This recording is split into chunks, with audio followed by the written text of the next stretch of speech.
Բարև ձեզ հարգելի բարեկամներ, կրկին եթերում է եղեք առողջ հաղորդաշարը եւ այսօր ունենք շատ յուրահատուկ թեմա։ Տզրուկա բուժություն։ Տզրուկները վաղուց ի վեր օգտագործվել են բուժիչ նպատակներով։ Նրանց կիրառման պատկերները պահպանվել են անգամ եգիպտական փարավոնների դամբարանների որմնանկարների վրա։ 19-րդ դարի հայտնի բժիշկ Պիրագովը ռուս-թուրքական պատերազմի ժամանակ տզրուկներ է տեղադրել խորը պատրվածք ունեցող վերքերի եւ կոտրվածքների վրա, ինչով եւ հարյուրավոր վիրավորների է փրկել վարակումից, ցավային շոկից, քանի որ տզրուկները ինչպես վարակ է զերծում են, այնպես էլ արտաթորում են ցավազրկող նյութեր։ Տզրուկներով արյունառությունը համարվել է բազմապիսի հիվանդությունների բուժելու ամենատարածված մեթոդներից մեկը՝ բրոնխիալ ասթմա, սրտի հիվանդություններ, հիպերտոնիկ հիվանդություններ, կոլիտ, էկզեմա, տրոմբոֆլեբիտ եւ այլն։ Սակայն արյուն թողները կարելի է նաեւ վիրահատական ճանապարհով։ Այդ դեպքում հարց է առաջանում, ինչով է պայմանավորված տզրուկների նման ճանաչելիությունը։ Բանն այն է, որ տզրուկները թքի միջոցով մարդու օրգանիզմ են ներթափանցում ավելի քան 100 կենսաբանորեն ակտիվ նյութեր, մասնավորապես հիրուձին եւ կոլագենազա, որոնք խոչընդոտում են թրոմբերի առաջացմանը, նպաստում են արյան մեջ խոլեստերինի մակարդակի իջեցմանը, նվազեցնում են բորբոքումը, բարձրացնում են օրգանիզմի դիմադրողականությունը։ Տզրուկների օգնությամբ բուժումը անցավ է եւ մարդու ոչ մին անհարմարություն չի պատճառում։ Ավելին, տզրուկների կողմից մարդու մաշկի տակ ներարկված նյութերը օրգանիզմում որևէ դիմադրության չեն հանդիպում եւ մարդու օրգանիզմի կողմից ընկալվում են յուրայինի պես։ Վերջին տարիներին բժիշկները լրջորեն հետաքրքրված են նաեւ տզրուկների եւս մեկ արժեքավոր հատկության՝ տզրուկների ֆերմենտների դրական ազդեցությանը, որոնք դրական են գործում կենտրոնական նյարդային համակարգի վրա, առաջացնում են նյարդային բջիջների աճ։ Սա նշանակում է, որ ի տարբերություն տարածված կարծիքի, նյարդային բջիջների խթանիչների ազդեցությամբ, ինչպիսինք են տզրուկային ֆերմենտները, ընդունակ են վերականգնել եւ անգամ աճել։ Մեր օրերում տզրուկներին օգտագործում են ուղեղի կաթվածով հիվանդ երեխաների բուժման նպատակով, իսկ հետագայում բնության այս փոքրիկ բժիշկների օգնությամբ միգուցե հնարավոր կլինի պայքարել այնպիսի ծանր հիվանդությունների դեմ, ինչպիսիք են ցրված սկլերոզը, ուղեղի կաթվածի հետևանքները եւ անգամ Պարկինսոնի եւ Ալցհեյմերի հիվանդությունները։ Հարգելի բարեկամներ, հետևեք մեր հաղորդումներին եւ կլինեք տեղեկացված կիմանաք բժշկության ավանդական մեթոդների մասին, ինչպես նաեւ ոչ ավանդական, այնպես որ եղեք առողջ եւ հետևեք մեզ։ Եվ այսպես հարգելի բարեկամներ, այսօր մենք ունենք շատ հետաքրքիր եւ յուրօրինակ, կարելի ասել, հյուր։ Այսօրվա մեր հյուրն է հիրոդոթերապևտների ասոցիացիայի նախագահ Բժշկուհի Մովսիսյանը։ Բարև ձեզ։ Բարև ձեզ։ Այսօր մենք խոսենք շատ յուրահատուկ թեմայի շուրջ, որը որ Հայաստանում թերևս այդքան զարգացած եւ ճանաչված չի, սակայն մեր այսօրվա հաղորդման մեջ մենք փորձենք հնարավորին չափով օգտակար լինել մեր ազգաբնակչությանը եւ ներկայացնել իր առավելությունները՝ տզրուկա բուժություն։ Ինչ է իրենից ներկայացնում։ Այսօր մենք խոսենք այդ թեմայի շուրջ, որը որ համոզված եմ շատ շատերին կհետաքրքրի։ Սովորաբար իմ հաղորդումների ժամանակ ես անդրադառնում եմ ապացուցողական եւ ավելի ակադեմիական բժշկության տարբեր ճյուղերին, սակայն այսօր մենք որոշեցինք լինել մի փոքր բազմաբնույթ, այսպես ասած, եւ խոսել ալտերնատիվ բժշկության մասին։ Չնայած որ դա բավականին գիտականորեն ապացուցողական, ապացուցված որոշակի ուղղություն է բժշկության մեջ, մենք այսօր խոսեցինք եւ իմացանք, որ բազմաթիվ գիտական կոնգրեսներ են լինում եւ վերջերս եղավ եւս մի գիտական կոնգրես։ Մենք այսօր ունենք նաեւ գրականություն մեզ մոտ, այո, որտեղ ներկայացված է թե ինչպիսի արդյունքներ ենք մենք ունենում տզրուկաբուժության հետ կապված։ Նաեւ ունենք այսօր մեր տաղավարում տզրուկներ եւ այսօր կզրուցենք տզրուկաբուժության առանձնահատկությունների մասին։ Ողջունում եմ ձեզ։ Եվ այսպես ինչ է իրենից ներկայացնում տզրուկաբուժությունը, Եվ արդյոք կան բուժման այլ այս մեթոդների գիտական հիմնավորումներ եւ ապացույցներ։ Բնական է, այսօր գիտությունը այնքան է զարգացել, որ եթե նախկինում դրանք դնում են պատահական մարդիկ, եւ գիտեք որ դա շատ դարերի խորքից է գալիս, նույնիսկ գրականության մեջ կա, որ Կլեոպատրան է օգտագործել, Պիրագովն է դրել տզրուկներ, Նապոլեոնը իր զորքի համար շատ Ռուսաստանի տարեկան 30 միլիոն տզրուկ է առել, այսինքն ժամանակին շատ օգտագործել են։ Գնալով իհարկե դեղորայքը ավելի շատ օգտագործվեց, տզուկները կարծես թե հետ մղվեցին, բայց այսօր նորից վերադառնում են բնական բուժման շատ մեթոդների, որոնցից մեկն էլ տզրուկաբուժությունն է, այսինքն բուժում տզուկների միջոցով։ Եվ այսօր արդեն գիտական հետազոտություններ, բազմաթիվ եւ գենային ինժեներիան այսօր ինքան է զարգացել, որ կարողանում են ապացուցել նույնիսկ նրանց բիոդաշտը կարգավորող հատկությունը։ Բազմաթիվ կոնֆերանսներ, ինչպես ասեցիք, կան, որտեղ արդեն ամեն մի գիտնական իրեն հետազոտությունների այս բնագավառում ներկայացնում է եւ ավելի բարձր հիմքերի վրա է, այսօր կուրորեն չի կատարվում տզրուկաբուժություն, հատուկ արդեն մեթոդ է, որպես ինչպես ասեցիք, ալտերնատիվ բուժման մեթոդ, որը բնական է, ոչ մի վնաս օրգանիզմին չի տալիս։ Եւ այսօր իհարկե բոլորս ձգտում ենք, որ հնարավորին չափ քիչ օգտագործենք քիմիական պրեպարատներ, որոնք, ինչպես գիտենք, ինչքան էլ որ դրական ազդեցություն ունեն, բացասական շատ ավելի ազդեցություն են ունենում օրգանների վրա եւ դրա համար կարծես թե վերադառնում ենք ավելի շատ հնին, ինչպիսի մեթոդ է տզուկաբուժություն, ասեղնաբուժություն, բուսաբուժություն, այնտեղ հոմեոպաթիկ պրեպարատներ եւ դրանց զուգորդումը ավելի իհարկե բնական ավելի։ Իդեպ հարգելի բժշկուհի, ես ուզում եմ ձեզ հետ կիսվել, ես այսօր եւ նախքան մեր հանդիպումը կիսվեցի եւ զրուցեցի իմ գոլեգաների հետ եւ ի զարմանս ինձ բավականին գոլեգաներ արդեն տեղեկացված էին եւ ունեին որոշակի արդեն դրական փորձեր իրենց ծանոթ բարեկամների հետ կապված եւ դա խոսում է նրա մասին, որ ինչպես ճիշտ նկատեցիք, այո, ամենակարևորն է բժշկության մեջ մի վնասիր, այո, սա ամենաանհրաժեշտն է։ Մենք բերվորս պետք է տեղեկացած լինենք, հարգելի հեռուստադիտողներ, որ տզրուկաբուժությունը դա չի վերացնում սուր իրավիճակները, քրոնիկական հիվանդությունների սրացումները, սա միջև այդ իրավիճակները կանխարգելող միգուցե, այո, միջոցառում է։ Իհարկե, եւ կանխարգելող եւ բնական է ոչ մի սուր վիճակում թեկուզ սրտամկանի սուր ինֆարկտ եւ այլն նման դեպքերում մենք հիվանդներին չենք էլ ընդունի, որ մենք համապատասխան բուժ հիմնարկություններ։ Ուղղակի ինքը եթե կա երկարատև բուժվող հիվանդություն եւ պետք է երկարատև բուժվի եւ կայուն էֆեկտ ստանա, այս դեպքում տզրուկաբուժությունը անփոխարինելի է։ Բնական է բոլոր քրոնիկ հիվանդությունների ժամանակ կարելի է օգտագործել, պետք է դիմել բժշկին համապատասխան, որովհետեւ բժիշկը պետք է որոշի որքան տզրուկ, գիտեք, դա դեղորայքի նման չէ։ 2-3 հաբ օրեկան խմել, ոչ։ Պետք է ամեն անգամ հիվանդից զրուցելուց որոշենք հաջորդ պրոցեդուրան երբ նշանակվի, ինչքան տզրուկ դրվի, այնպես որ դա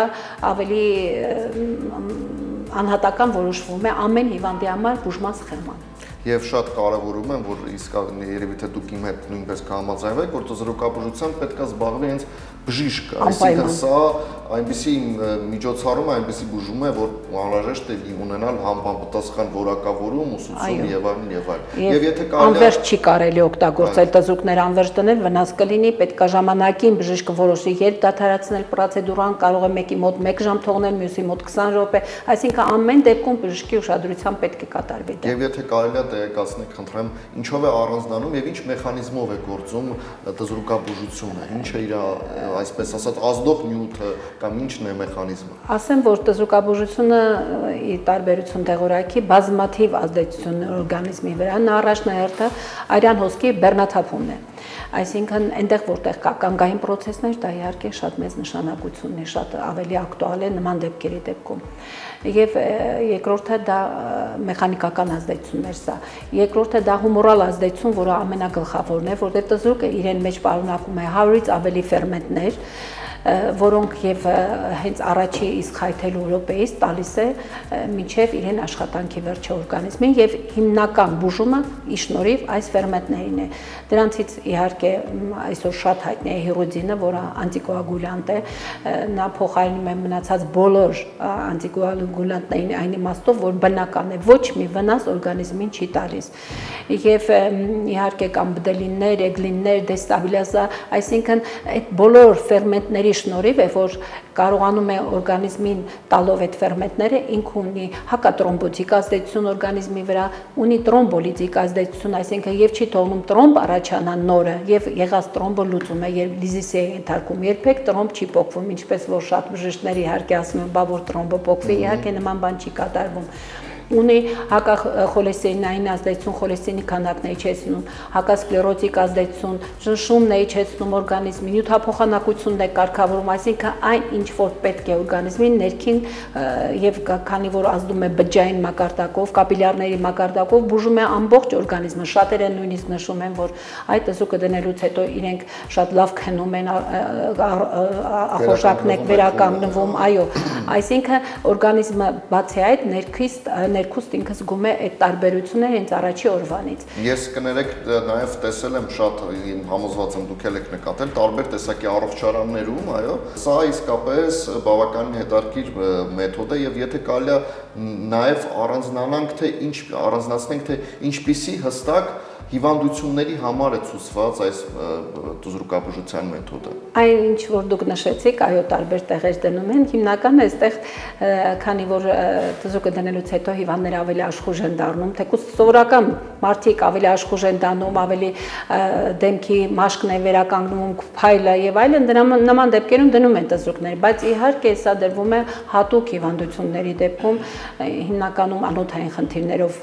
դիմում են հիվանդներ մեզ, դա լինի հիպերտոնիկ հիվանդությունը, երակների վարիկոզ լայնացումը,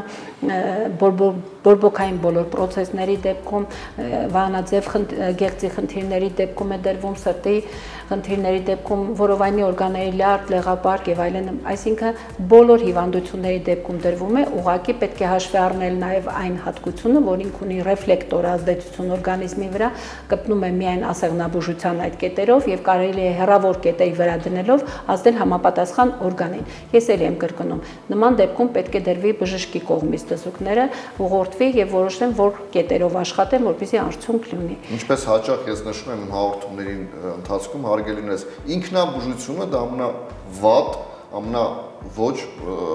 ցանկալի մեթոդն է յուրաքանչյուր պարագայում։ Ամեն պարագայում, այո։ Եվ այս պարագայում նույնպես իհարկե պետք է ուղեկցվի պրոֆեսիոնալ մասնագետի կողմից։ Եվ եթե կարելի է որպես այդպեսին կա արդյոք սեզոնային հիվանդություններ, որի դեպքում խրախուսվում է հենց սեզոնային հիվանդությունների ժամանակ նույնպես կիրառել այս մեթոդը։ Իհարկե,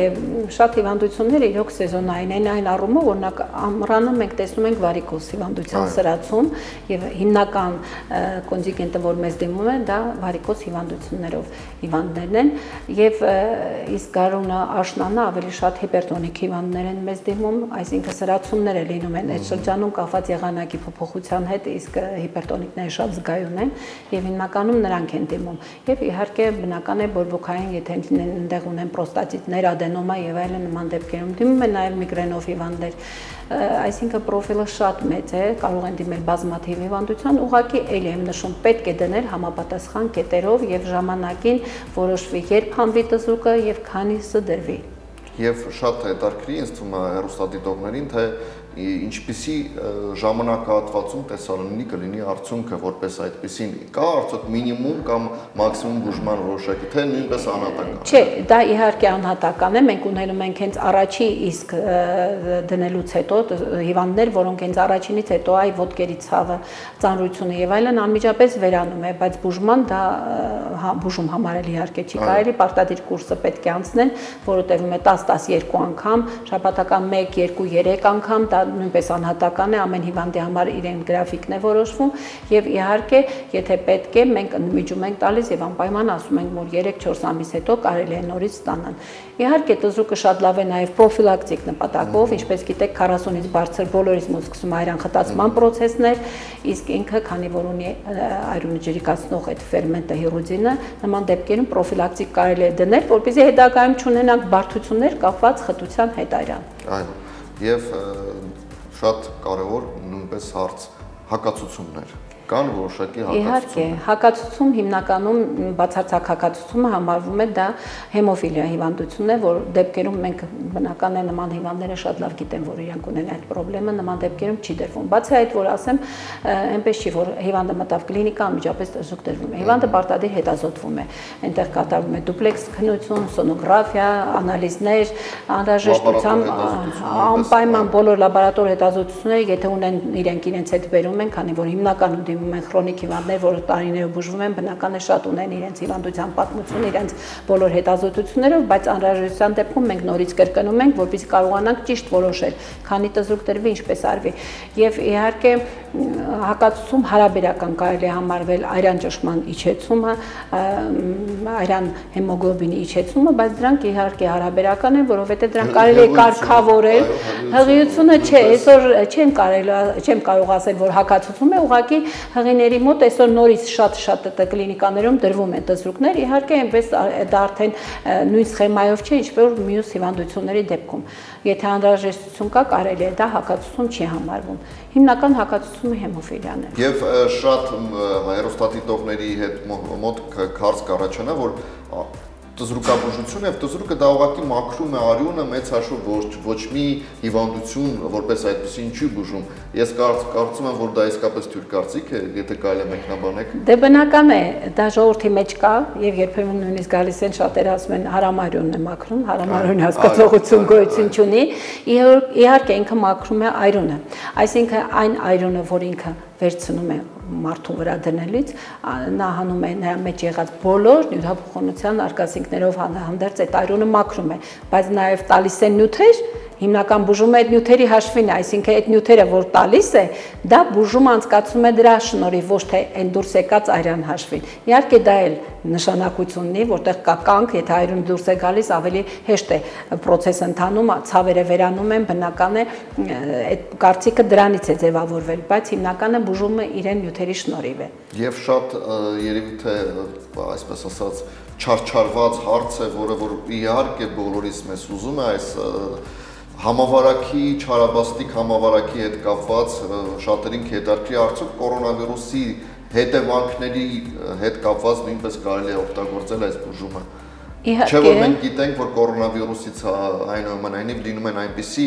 բուժված թեկուզ կորոնավիրուսով բուժված մարդիկ լինում են որոշակի գլխացավեր, բարդություններ, անպայման։ Արդյոք նույնպես կարելի է սա։ Իհարկե, մենք ունենք արդեն մեկ տարուց ավել այդ փորձը, որ աշխատում են հետ կորոնավիրուսային վերականգնման համար։ Հիմնականում, ինչպես գիտեք, կորոնավիրուսը իհարկե ախտարում է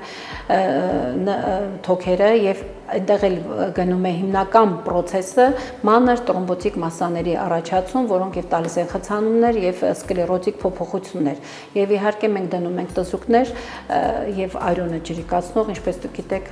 կորոնավիրուսով հիվանդները մեծ քանակությամբ անտիկոագուլյանտներ են ստանում եւ շատ զարմանալի է, որ երբ որ դիմում են մեզ արդեն լավացած 1-2 ամիս անցած հիվանդներ, բացում է, որ այրունը նույնպես խիտ է, այսինքն այդ հզոր պրեպարատների հետ հանդերձ, որ նրանք ստացել են, նրանց մոտ եւ կոագուլոգրամա եւ դեծիմերը բոլոր բարձր թվերի վրա է մնում եւ հաճախ դիմում են հենց այդ պատճառով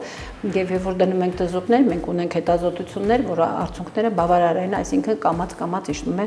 այդ թվերը եւ հիվանդի ինքնազգացողությունը կապված այդ ունեցած իրեն նախկին գլխացավերի կարծես օդի պակասի զգացումը եւ այլն կամած վերանում են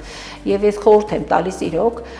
եթե մարդիկ տարել են կորոնավիրուս, շատ ցանկալի է որ նրանք ստանան տզուկներ, իհարկե մեր հիվանդները, որոնք որ մեզ մոտ բուժվել են այլ հիվանդությունների պատճառով, այսօր փորձը ցույց է տվել, որ նրանք երբ որ հիվանդացել են կորոնավիրուսով, շատ թեթև են տարել, շատ թեթև, չունենք ծանր դեպքեր եւ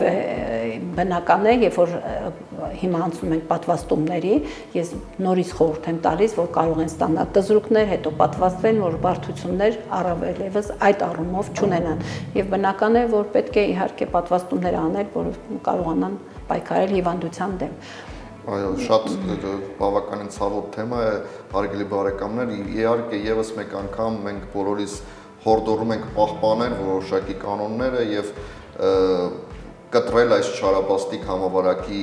այսպես ասած, պոչը, հա, վերջապես նա ավարտվի։ Ես հարգելի հեռուստադիտողներ ուզում եմ ձեզ տեղեկացնել, իհարկե դուք ցանկալի է լավ կլինի իհարկե, որպեսզի հետաքրվեք այսօր համացանցի ինտերնետի տեղեկանալ, թե ինչպիսի այո տեղեկանալ եւ տեղեկատվություն ունենալ եւ իհարկե շատ լավ է, որ այսպիսի բուժման մեթոդ կա Հայաստանում, չէ՞ որ նախկինում ստիպված էին լինում պացիենտները մեկնել արտասահման եւ այնտեղ որոշակի բուժում անցնել, այո։ Հետաքրքիրն այն է, որ իմ արտասահմանից են շատ մեզ մոտ գալիս։ Մենք բոլորս հասկանում ենք, որ բուժկության մակարդակը մեզ մոտ բավականին բարձր է եւ իհարկե գնային առումով մեզ մոտ ավելի մատչելի է եւ այդ պատճառով տեղեկացեք ինտերնետից իմացեք թե ինչ է իրենց ներկայացնում։ Իդեպ որտեղից է գալի դզրուկները, ինչպես է ունենում ձեզ մոտ։ Մենք ստանում ենք Մոսկվայից, այնտեղ կա բիոֆաբրիկա, դերևս ցարական Ռուսաստանի տարիներից գոյություն ունի եւ այդ ամբողջ երկրին ոչ միայն մեզ, այլև սովետական միության երկրներին, այլև արտասահմանին շատ մատակարարում են Ֆրանսիան է բավականին տանում, Գերմանիան, դզրուկները այնտեղ են։ Դզրուկների համար հատուկ պայմանը պետք որ աճեցման համար, այո, հատուկ պայմաններ մեզ մոտ դեռ հələ ոչ մի նորածին տզրուկ չի հայտնվում իրար հետ, չնայած իրենք բազմանալու համար երկու տզրուկ է պետք,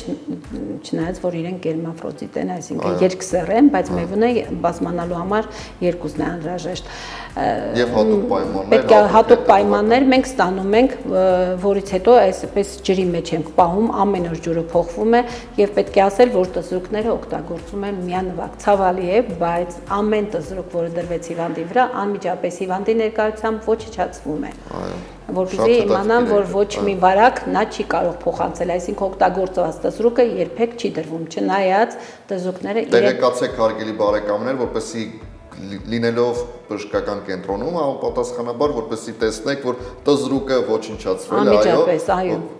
Այդ երևանները գիտեն, դա պարտադիր է, մենք բոլորին ցույց ենք տալիս, շատերը արդեն գիտեն տարիներով, քանի որ մենք 20 տարուց ավել աշխատում ենք, ասում ենք պետք չի մենք գիտենք, որ ոչնչացնում ենք, բայց ամեն դեպքում տզրուկները պարտադիր ոչնչացվում է։ Միանվագ են օգտագործում, նրանք քաղցած են, նրանց մինչև առաքելը երկար 3 ամսից ավել նրանց քաղցած են պահում, որից հետո նոր կարողանում ենք համապատասխան տզրուկները բուժ հիմնարկները առաքել։ Այնպես որ վախենալ նրանցից պետք չէ, իսկ մենք մեր բուժհաստատությունում այսպես է, որ կանոնները պահպանում ենք ամեն տեղում, քանի որ համավարակ է, աշխատում ենք նույն պահին երկու հիվանդից ավել չունենանք, բնական է, որպեսզի հիվանդները կարողանան հանգիստ հաճախել։ Այո, եւ եթե կարելի է ձեր այսպես խոսքը, ձեր խորհուրդը, ձեր հորդորը մեր ազգաբնակչությանը կապված հենց տզրուկաբուժության հարգելիներս, այո, մեր համար սա բավականին նոր առարկա, նոր որոշակի մեթոդ է եւ մեր սակայն միանշանակ պետք է որոշակի տեղեկություն ստանալ, ինֆորմացվել եւ իմանալ թե ինչպիսի մեթոդներ կան։ Եթե կարելի է ձեր խոսքը, ձեր հորդորը, ձեր ուղերձը մեր բնակչությանը։ Ես կցանկանայի, որ մեր բնակչությունը իհարկե լինի առողջ եւ եթե ցանկանում են բուժվել, դիմեն նաեւ այս մեթոդին, որովհետեւ ինքը շատ օգտակար է եւ բացարձակ վնաս չի տալիս օրգանիզմին, բացի օգուտից, եւ իհարկե կցանկանայի, որ մեր բժիշկները եւս հավատ ունենային, որ կլինիկաներում եւս կիրառեին, որովհետեւ շատ դեպքերում շատ ցուցված է, հատկապես պլաստիկ վիրաբուժության ժամանակ, երբ որ կատարվում է պլաստիկ վիրահատություն, հետ վիրահատական շրջանում նրանք շատ ցուցված են, որովհետեւ շատ արագ վերքերի լավացում են տալիս ու ցանկալի է, որ ավելի լայն կիրառվի մեր կողմից, շատ ցանկալի է դա։ Շատ շնորհակալություն։ Եվ այսպես հարգելի բարեկամներ, հույսով եմ հետաքրքրեց այս թեման։ Սովորաբար մենք միշտ անդրադառնում ենք ակադեմիական եւ ապացուցողական բժշկությանը, սակայն այս անգամ մենք որոշեցինք տարբերվել։ Եղեք առողջ, ձեզ հետ էր բժիշկ Մանուկյանը։